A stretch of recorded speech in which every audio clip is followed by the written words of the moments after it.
Let's get straight to the point. Number 8. The 10-minute rule. Lying to your internal couch potato. Your brain is a lazy, freeloading roommate who would rather watch paint dry than actually do work. Listen, I get it. Starting a new skill is about as appealing as a dental appointment with a guy named the Butcher. But here's the scientific tea. Your brain has a safety-first setting called cognitive resistance. It thinks any new task is a waste of precious calories needed for vital tasks, like remembering every lyric to a 2010 pop song. Enter the 10-minute rule. Tell your brain, hey, we're just doing this for 10 minutes, then we can go back to being useless. This is essentially a Jedi mind trick for your basal ganglia.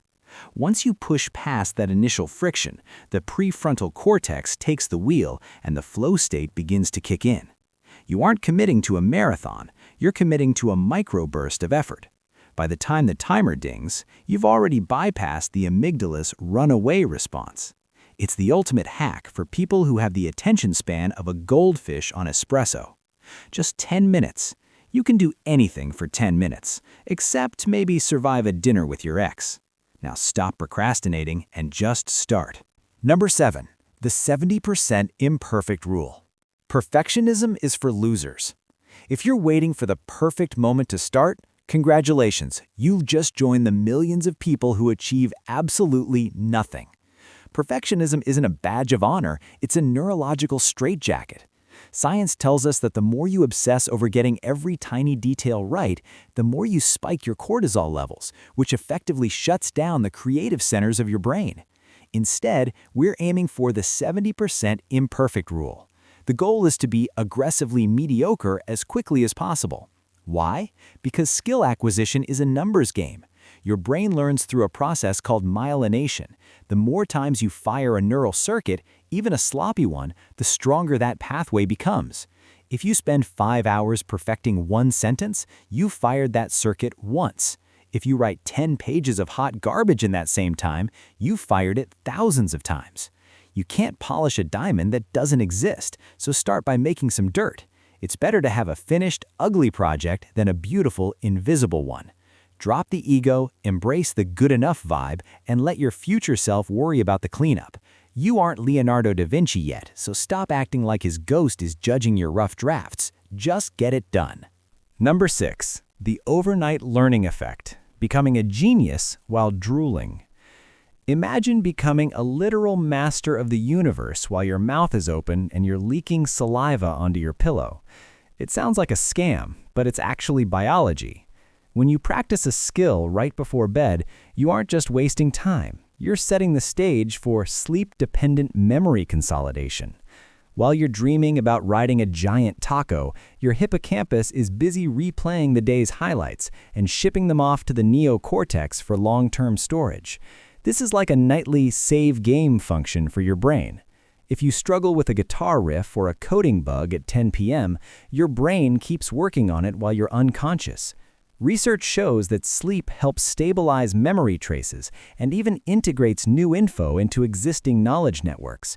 So, if you want to be smart, stop pulling all-nighters like a caffeinated raccoon. An all-nighter is essentially a factory reset for your short-term memory. Nothing sticks. Instead, study the hard stuff, then immediately pass out. You'll wake up with motor memory that feels like magic, but is really just your brain doing the heavy lifting while you do absolutely nothing. It's the only time being lazy is actually productive. You're welcome. Number 5. The 80-20 skill blueprint. Laziness as a strategy. If you're trying to learn every single detail of a new hobby, stop. You're doing it wrong, and frankly, it's embarrassing. Ever heard of the Pareto principle? It's a fancy scientific way of saying that 80% of your results come from just 20% of your effort. Most people drown in the fluff, the tiny, useless details that don't actually matter. If you want to play guitar, don't start with obscure jazz theory that only 3 people in a basement understand. Learn the 4 chords that make up every pop song ever written. Boom! You're now the life of the party, or the guy everyone wishes would put the guitar away. This blueprint approach forces you to identify the high-impact subskills that provide the most leverage.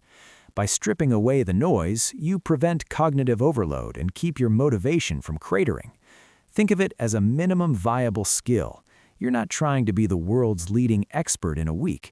You're trying to look like you know what you're doing while everyone else is still reading the table of contents. Focus on the core pillars, ignore the rest, and watch your progress skyrocket while you do a fraction of the work. Efficiency isn't cheating, it's just being smarter than the average person. Number 4. The how not to fail method, anticipating your own stupidity.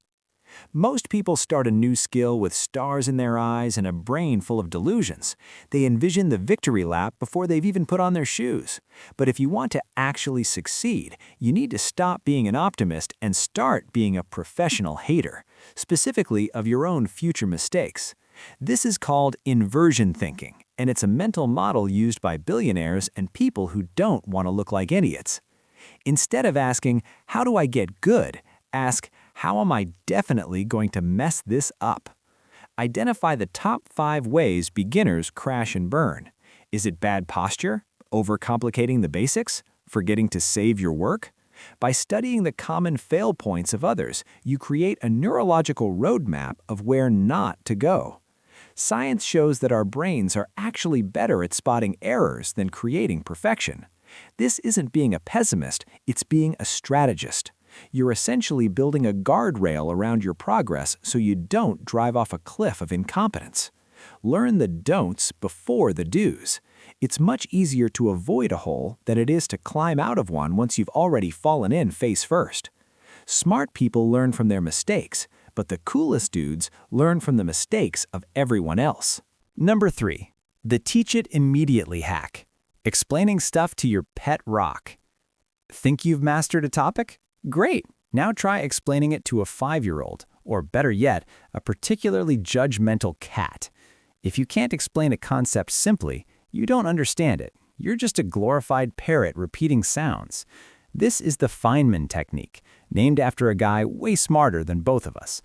The science here is the protégé effect, the psychological phenomenon where teaching others actually boosts your own memory and comprehension. When you try to teach, your brain goes into error detection mode. It starts hunting for the knowledge gaps you've been hiding behind fancy jargon.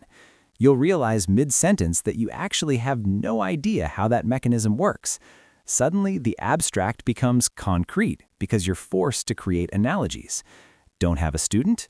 Teach your wall. Talk to your goldfish. Record a voice note and realize you sound like a rambling conspiracy theorist. This process forces your brain to reorganize information from vague idea to logical structure.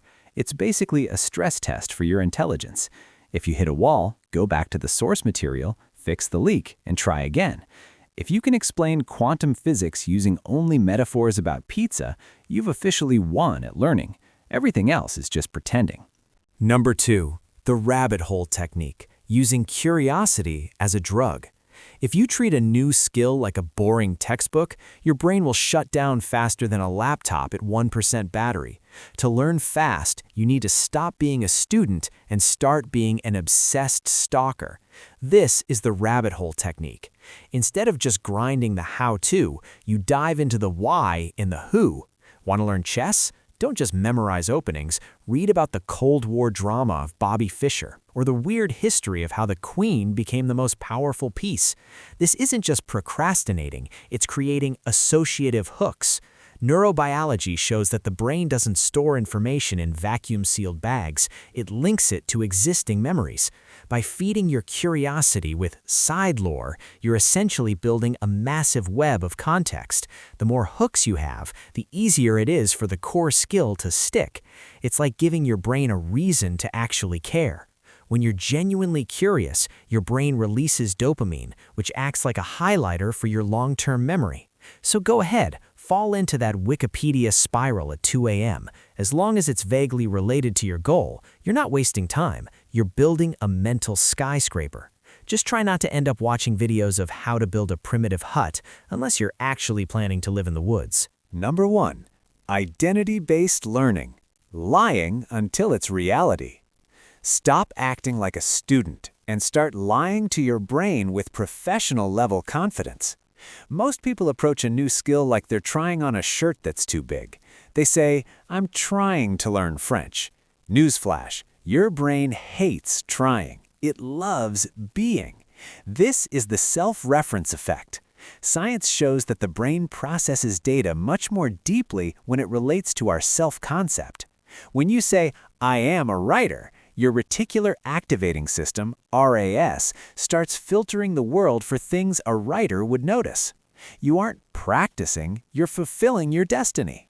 If you think you're a runner, you don't debate whether to run, you just do it, because that's what runners do. It's a psychological cheat code that bypasses the willpower struggle. Your prefrontal cortex stops fighting habits because your identity signed the contract. This is identity-based learning. Your brain is a computer, and identity is the operating system. If the OS says, "I'm a failure," no software will run.